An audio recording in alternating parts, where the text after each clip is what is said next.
ground right now. Let's give him a round of applause. Bill Wood.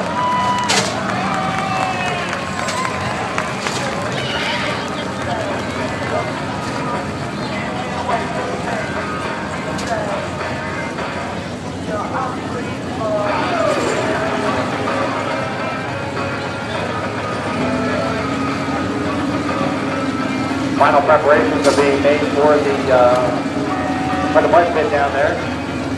If this is your first time here, we always like to say this is the first time with this mud. Some very high horsepower machines will be going through the mud pit, and from where you're sitting, if you can tell the roads in front of you, and if they're less than deep, I hope you wore your old clothes. Nah, once again, the mud does not get up to the stands. It's very rare that any gets up there, but oh, it's fun just to see the expression. You see the first time, it's like, uh-oh, this isn't good.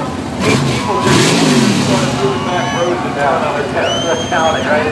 Hey, for t-shirts from John's DMC on the main iron bike, you might make some noise, courtesy of the John Deere dealers, from Deer Country, with locations in Allentown, Adamstown, Lancaster, and Lebanon.